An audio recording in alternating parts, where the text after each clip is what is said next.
pertanyaannya kayaknya mesti inian ya. Pengaruhnya, Pak. Nah, tadi kan setelah kita menemukan inner child kita bagian yang bisa membawa kita ke dalam sukacita tanpa alasan. Nah, kemudian bagaimana pengalaman masa kecil kita dapat membentuk aspek-aspek inner child kita dan bagaimana pengaruh ini terlihat dalam kehidupan sehari-hari. Kayak mungkin misalnya tadi, saya kan orangnya waktu masih kecil tuh ngambekan gitu ya. Kalau kalah masuk gitu kan. Habis itu nanti udah ngerasa better terus keluar lagi main tapi nggak ada sukacitanya lagi gitu. Itu berpengaruh nggak Pak ke kehidupan sehari-hari saya atau saya bisa membawa sifat itu ke kehidupan sehari-hari saya? Ya. Bukan membawa ya, kalau membawa itu di dalam kehidupan sehari-hari sekarang kan itu malah menjadi hal-hal yang menghalangi kan. Iya. Jadi culturing-nya ini adalah culturing menyadari apakah itu bisa kita tumbuhkan menjadi sukacita, ataukah itu harus kita damaikan. Nah, inner child kan ada dua kan. Apakah karakteristik itu untuk menumbuhkan sukacita kita sekarang ya, atau malah harus kita damaikan. Karena kalau kayak tadi, dikit-dikit ngambek, masuk kamar, tapi keluar masih, nih. Geli gak sih kalau gini? Muka serem gitu, terus ngambekan gitu, kayaknya cocok deh. Terus nggak ngomong sama samping kanan gitu, tapi tetap duduk di situ, cuman nggak ngomong gitu kan sama teman-temannya. Itu kan masih ada kan, masih ada. Nah, itu tidak perlu di-encourage kan kalau kayak gitu kan, tidak perlu di-trigger untuk dimunculkan kalau itu didamaikan. Karena ada inner child yang kalau itu keluar mengganggu saat ini, maka karakteristik itu yang kita damaikan. Nah, sekarang tinggal kita lihat, apakah misalnya hal-hal yang mengganggu dalam pekerjaan, yang menyebabkan saya bete kalau saya sedang bekerja itu apa? Yang menyebabkan saya merasa disingkirkan misalnya, sama pasangan, sama keluarga, itu ada nggak? Yang merasa saya disingkirkan, misalnya nggak disingkirkan itu hanya karena masalah sepele misal, masalah makanan nggak enak, misalnya, istrinya bikin sayur rasanya itu hambar,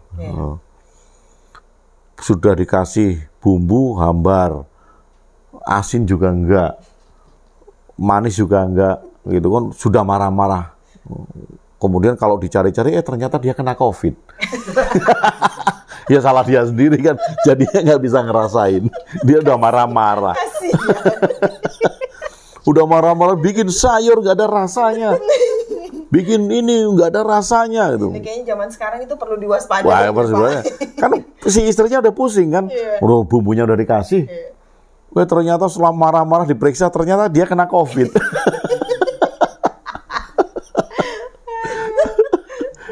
Nah ini kan, itu kan salah satu sifat kekanak-kanakan ya. Malah itu adalah kekanak-kanakan gitu, childish. Ini marah, dikit-dikit marah, dikit-dikit marah. Ini kan sifat kekanak-kanakan, childish. Nah, menjadi anak-anak kan bukan kayak gitu. Kita akan menimbulkan, encourage atau menumbuhkan atau men-trigger sesuatu yang menjadi sukacita. Sukacita itu ya kalau misalnya, kalaupun benar kita makan sayur dan nggak ada rasanya, ya bagaimana kita sukacita dengan itu gitu. Iya, kan nggak perlu dibesar-besarkan juga. Nggak perlu. Kemudian kalaupun kemudian kita marah dengan seseorang, ya marahnya anak kecil. Ya sesaat aja marah. Loh, kan nggak dendam kan? Iya.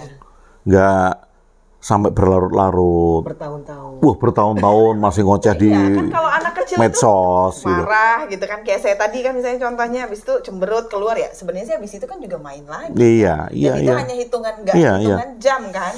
Habis itu kan masih butuh main gitu, maksudnya ngerasanya kan masih perlu main kan, masih mau gitu, masih mau main kan, nggak mungkin cemberut sepanjang hari kan, habis itu udah gitu. Jangan kan sepanjang hari gitu kan, ya hitungan jam aja sudah baik lagi kan. Iya. Ada nggak? Main bareng lagi. Kadang-kadang antar orang tua masih cemberutan, anak-anak Iya. Yang musuhan orang tuanya kan? Yang musuhan orang tuanya. Orang tua Pak yang musuhan. Iya, Berarti orang mereka yang tuanya. musuhan Pak. Kalau orang tua biasanya bertahun-tahun kan? Bertahun-tahun berarti gitu. orang tua ya? Oh iya, setiap status Facebook itu masih marah gitu. F itu dihilangin tuh statusnya. Orang belum tua saya, mohon maaf ya, saya belum tua. Pak Ben yang kayak gitu tuh, Pak Ben mana?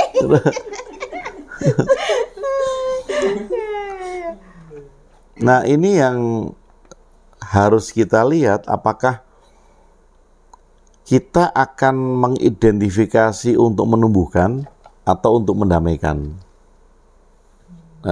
Karena ada sisi anak-anak yang memang, kalau anak-anak itu ngambekan, misalnya ngambekan, dikit-dikit ngambekan, ini kan nggak memberdayakan kan?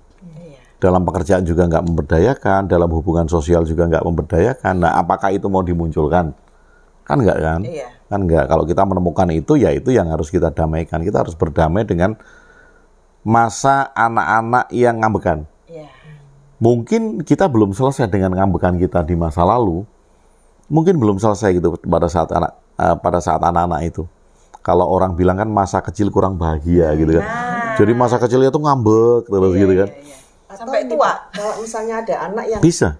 tidak bisa mengekspresikan kemarahannya pada saat anak-anak itu bisa tertanam jadi bangkit terus tiap di Betul. Saya punya cerita gini. Jadi mudah-mudahan teman saya melihat sampai ke sana video ini gitu. Jadi kita bisa bercermin bersama-sama. Saya dulu punya teman. Ini bukan sara, bukan suku ya, tetapi teman saya ini keturunan. Walaupun sudah warga Indonesia. Teman saya kecil, saya kelas 5 SD lah. Masih SD loh. Itu masih SD. Keturunan, tinggal di kampung saya.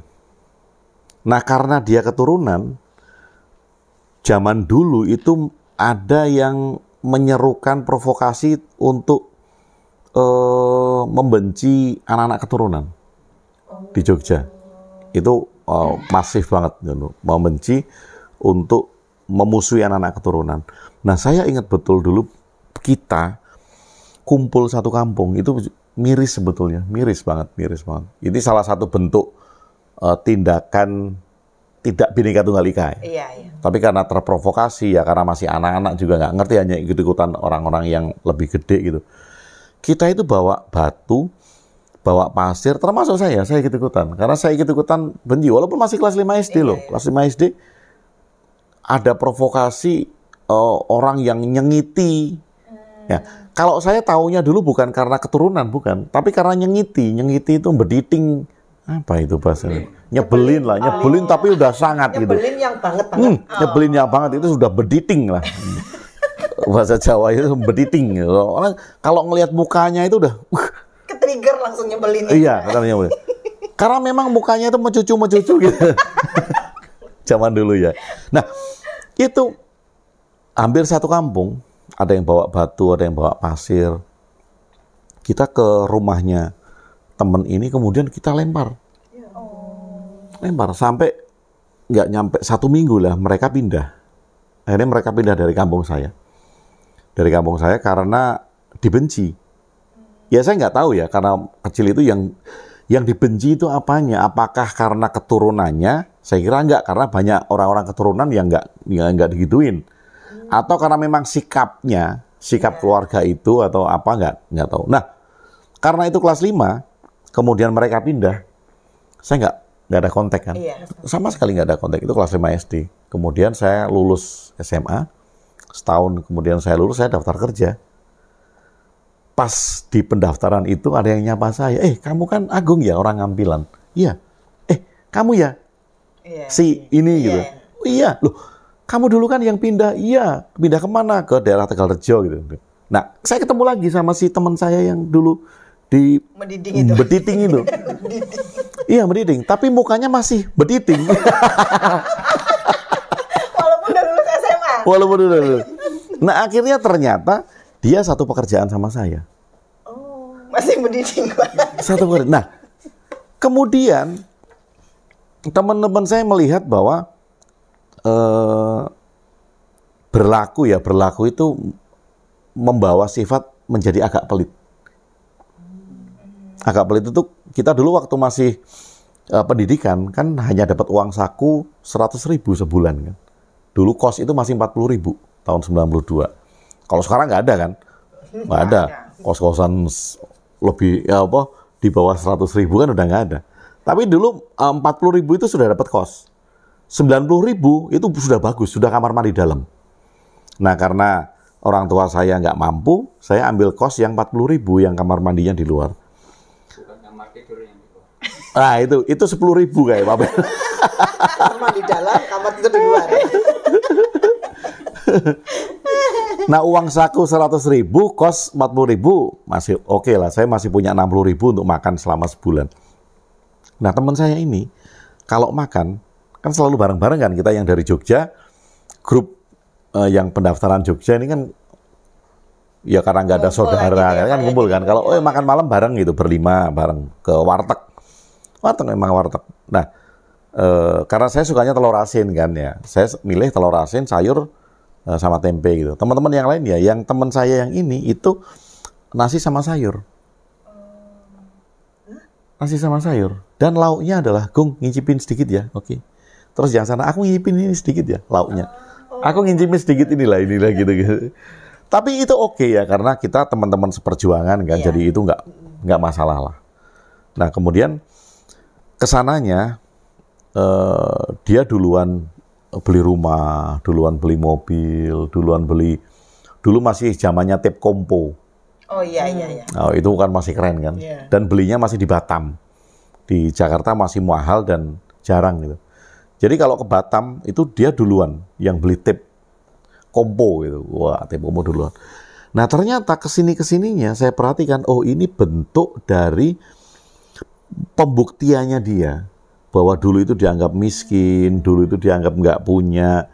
Dia ingin membuktikan kepada masyarakat, kepada teman-teman bahwa aku sekarang sukses loh, aku akan balas dendam dengan masa laluku gitu. Nah ini kan ini saja nggak selesai. Iya. Nggak selesai. Kalau kita tidak menyadari yang seperti ini, pengalaman pada saat kecil dilecehkan, disingkirkan, dianggap nggak mampu, mungkin diolok-olok miskin. Nah ini kan bisa keluar untuk membuktikan itu. Padahal itu kan sudah lama. Lama lah, sama-sama umur sama, dia kelas 5 SD kok. Dibawa pada saat kemudian kerja dan ingin dibuktikan. Ngeri ya. Iya, maksudnya kalau dampaknya tadi dia bisa maksudnya mungkin itu memotivasi dia untuk bekerja, mungkin itu sisi baiknya ya Pak? Loh iya, kalau itu sisi baik ya, ketika dia nyadarin itu. Yang nggak selesai ini tadi menurut saya juga akan menggerogoti diri sendiri. Iya. Karena berusahanya itu dengan lebih pakai effort. Gitu, iya, sampai betul. Tadi makan pun dia membatasi diri untuk nggak pakai lauk, itu menurut saya effort yang menyiksa diri kan. Dan apapun yang dilakukan itu untuk pembuktian, bukan untuk sukacitanya. Iya Pak. Nah misalnya gini, kita kerja, pada saat kita punya uang kan bukan untuk membuktikan apapun, iya kan itu untuk sukacita kita, untuk ya kita senang, bukan gue mau bukti nama lu, kan nggak gitu kan? Atau misalnya gini, saya punya uang pengen beli, anggaplah misalnya handphone baru ya, karena saya seneng aja, mungkin di situ ada fitur yang saya butuhkan atau yang saya senengin. Tapi ketika saya membeli handphone itu karena untuk membuktikan, gue mampu nih beli yang gini yang gitu kan, terbaru. Iya, atau yang ada bobanya misalnya. Iya. Beda ya Pak rasanya tadi kan. Iya. Dan kalau Evi tadi beli handphone yang harganya 25 juta itu hanya karena ingin membuktikan ketika nongkrong di kafe itu dibalik. Biar kelihatan mereknya kan. Padahal nggak dipakai, cuma dibalik aja. Gitu. Biar kelihatan. Kalau gitu beli casing aja. Banyak sekarang. Iya, tapi kan ini sebenarnya ini banyak terjadi kan Pak. Banyak terjadi ya. Kita ya mungkin ya itu tadi salah satunya adalah membuktikan ada pengalaman inner child kita yang tidak selesai, kemudian terbawa ke kehidupan kita ya sampai tua gitu kan? Iya. Karena untuk membuktikan itu, karena balas dendam, kemudian ingin membuktikan bahwa masa kecilku yang kelam, yang nyakitin aku, itu harus aku buktikan. Itu bahwa aku nggak seperti yang kemarin. Nah ini kan harus didamaikan kan kalau seperti itu. Karena ketika tindakan-tindakan kita hanya untuk membuktikan atas masa lalu saya yang tidak baik, dampaknya capek sendiri. Dan menurut saya kita jadi nggak joy gitu kan. Jadi nggak damai. Iya, jadi nggak damai. Jadi nggak menikmati ininya sendiri. Ada saran nggak Pak?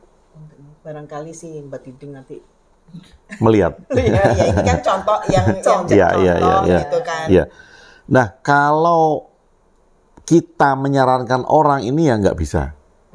Jadi yang mendengar video ini itu ya kita sendiri. Kita sendiri, sekali lagi kita identifikasi itu. Kemudian ada nggak sih masa lalu kita yang kita anggap atau kita rasa bahwa kita akan membalas? Ada nggak? Kalau begini gimana Pak? Saya kan lahir di keluarga besar ya. Nah seperti biasa Kak, keluarga besar kan mesti diturunin gitu kan. Diturunin? Baju, iya. Turun-temurun pastinya. Nah, termasuk salah satunya mungkin boneka dan baju kan. Kalau saya karena perempuan. Nah, pada saat saya punya anak gitu kan, saya itu tanpa sadar gitu. Padahal Oci itu waktu masih kecil ya, dia nggak minta nggak apa. Ini bagus loh, ini bagus. Saya beli. Gitu. Nanti saya beli bagus itu dalam versi saya gitu, bukan dalam versi Oci gitu kan. Sampai suatu ketika saya menyadari kan bahwa sepertinya saya beli boneka ini bukan untuk anak, tapi untuk menyenangkan diri saya sendiri. Karena waktu kecil saya selalu dapat boneka yang yaitu dari kakak-kakak gitu kan. Itu apa bisa jadi contoh itu? Bisa, itu bisa. Jadi kita menyadari setiap hal yang kita lakukan, yang mungkin ya kalau teman-teman yang punya anak, yang kemudian kita paksakan sama anak, apakah itu untuk anak atau untuk untuk diri aku? Jadi yang tahu itu karena untuk kepuasan diri sendiri atau memang nyenengin anak itu dirinya, iya. Makanya ini perlu kejujuran, terhadap diri kita sendiri. Jadi kita nggak bisa, misalnya saya ngelihat Pak Ben memberikan ke anaknya, saya nggak akan bisa menilai Pak Ben itu inner child Pak Ben loh, bukan anak, nggak bisa. Ngaku Pak Ben, ngaku, jangan usah gengsi. Nggak bisa ya Pak kayak gitu, ngaku Pak Ben, ngaku. Saya kan langsung ini ATM. Atau ada misalnya kan dulu kan pada saat kita kecil, saya ingat banget TK itu saya masih mandi ditungguin teman cewek saya, teman TK. Kan kita masih sering gitu kan, masih TK itu masih main sama cowok cewek, bahkan kadang tidur bareng. Iya. Nih, main anak-anakan kan. Iya. Kamu jadi suamiku, terus kita punya anak gitu kan. Iya. Main boneka kan gitu, kamu jadi anaknya ya. Iya kan. Bonekanya anaknya, kamu bapaknya. Iya kan. Jadi main keluarga. Itu TK itu kayaknya sering deh itu, umur-umuran TK itu. Sekarang ada nggak sih yang main bapak-bapak gitu? Ada Pak, cuma di aplikasi. Sebenarnya mungkin ada lah, kan sekarang juga kan udah banyak boneka kan. Sekarang begitu ketemu teman, yuk kita mainan kayak dulu. Nah itu tadi kan maksud saya kan bisa jadi kalau itu tidak memberdayakan. Nah sekarang ini mau mengulang kayak gitu lagi gitu. Mainan. Ya, masa terus kemudian kayak dulu ayo Vi mandi-mandian gitu. Gini, mandi bareng yuk, kan nggak lucu kan? Ini kan bisa jadi kan kalau masa-masa itu yang seperti itu tadi, yang tidur bareng, mandi bareng, ya walaupun mandinya di kali ya, mandi di kali, mandi di pancuran. Iya. Nah kalau itu perlu didamaikan dan nggak kita damaikan, itu kan bisa menjadi ego anak-anak yang sekarang ingin kita ciptakan kembali. Kita melakukan pembenaran atas dasar pengalaman anak-anak kita, itu kan sangat bisa. Ngeri ya. Itu perlu refleksi panjang gitu Pak. Iya. Tapi ini anak-anak enggak ini. Saya kemarin lewat di beranda jadi capture sih memang di thread ya threadnya Instagram. Kayak lucu sih. Jadi pacarnya ini ngucapin sama pacarnya, tapi masih pakai seragam SD. udah mama papa kan, mah kita anniversary yang ketiga ya. 3 itu ada 3 hari, bukan 3 bulan atau 3 tahun. Itu anniversary 3 hari. Enggak, Pak, saya jadi Pak Ben semalam, Pak. Kemarin kan kita kan perayaan 1000 subscriber kan. Kata Pak Ben nanti 1100 kita perayaan, kayaknya gitu deh ya. Ini kayaknya ada yang belum selesai. Pak Ben itu. Iya, kayaknya gitu deh ya. Tiap hari dirayain gitu. Iya, tapi ini menarik kan. Menariknya adalah ternyata kan banyak sekali sisi karakteristik. Satu, identifikasi tadi perlu. Kemudian kita menentukan karakteristik itu perlu. Kita kemudian melihat yang memberdayakan yang mana, yang perlu kita damaikan yang mana. Jangan sampai inner child ini adalah sisi-sisi balas dendam. Ya, anak kecil itu ya ada sukacitanya, ada yang kemudian kalau itu terjadi terus-menerus menyebabkan dia merasa luka pada saat anak-anak. Itu juga mesti harus kita sadari. Supaya kita tidak terjebak di situ. Wah, ini kayaknya yang tadi yang sisi luka ini kayaknya perlu sesi sendiri kayaknya, Bun. Mari kita ngopi dulu. kopi dulu. Sesi menangis. Yes, kita ngopi dulu.